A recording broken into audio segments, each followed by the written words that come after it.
Hey, Professor Feldman. This is Celeste Robinson, and I apologize. I'm having some issues with the Webtuko, I believe. Webtuku. I actually don't have a webcam, and I'm using my camera phone. Anyway, um, I wanted to be able to complete this assignment as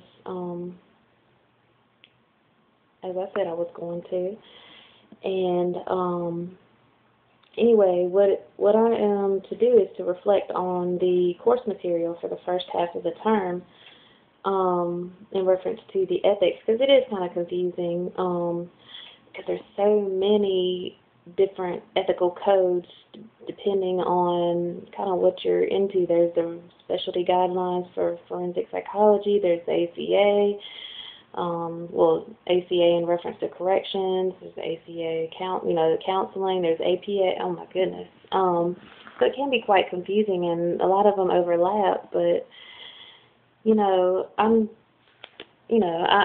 I think for my job per se, though, I work in the school system, I feel more comfortable following the APA guidelines because they're more, well understood or well accepted, and are not so centralized on a specific area such as corrections or whatever. Although I do deal with a lot of kids who are in the corrections, Department of Corrections rather, whether they be on probation or have served prison time or whatever. So that is a unique feature about my job. I work at an alternative school. So anyway, I hope this video comes out okay. With that being said, I guess the first question was, what standards seem difficult to apply in my current or future work environment? Pretty much kind of answered that one. Let's see. Well, no, I didn't. I said that the APA would be the best to follow, probably. But the standards that seem difficult to apply at my current job, I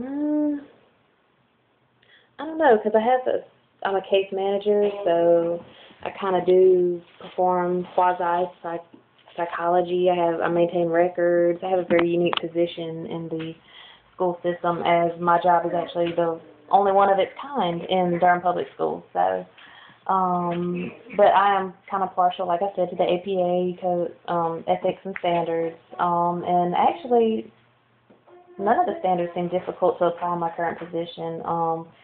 Confidentiality, record keeping, maybe consent, because, there's certain people that it's understood that I can release information to, and certain ones that that I can and can't. It all depends on my principal, so a lot of times I rely on him, and that's like consulting, I guess, a colleague. I would say that would be the most confusing piece, is who can I share information with? I've gotten in trouble for that before, for breaking confidentiality, because I was confused. So, what standards or laws surprised you? I would say that none of them actually did, just because I'm kind of familiar with the APA and their standards and such. So really, none of them, maybe the bartering thing, because I didn't really think people do that these days. So I would say maybe that one would be one that surprised me. What areas do you feel you would like additional information about? I'd actually be interested in looking at how all the different, trying to see how to word this, how I would like to take all of the different areas of psychology and put all the codes and standards in one, kind of like how the APA did, how they did with their standards. I just think it's super confusing having, corrections has their own ethical standards, then what do they follow? Do they follow that, or do they follow the APA, or, forensic specialty guidelines? I don't know. So I'd actually like to look into that a little bit more. I think it'd be quite interesting. My overall feelings about the material at this point, I don't know, I feel like I've really been educated because, looking so in-depth like we have, I've learned a lot. Like I said, the bartering thing surprised me, so I know it's not as common practice, and it's predominantly in rural settings, but I didn't know it existed, to be honest with you. So, I've learned a lot of the readings, the intense readings actually.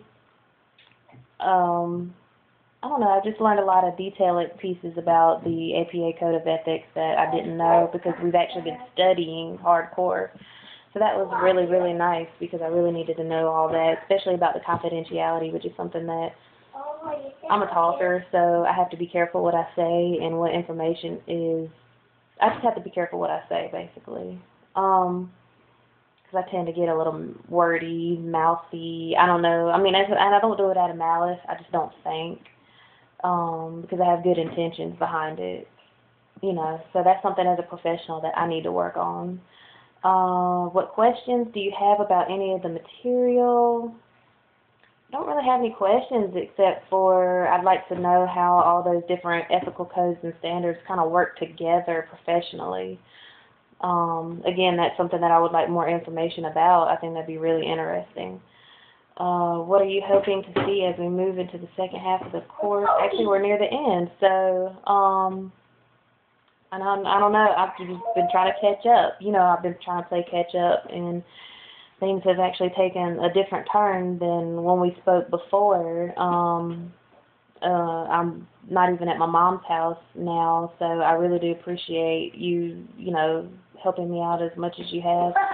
I'm really trying to get it together and pass this class so that I can move on to the next term and hopefully start fresh. So I really do appreciate everything that you've done for me, and this class has been informational, and it actually has been very, very applicable to my job, as I can use a lot of the principles, the everything, although I don't per se have a psychology position. Like I said, I'm a case manager / registrar. I kind of do a little bit of everything.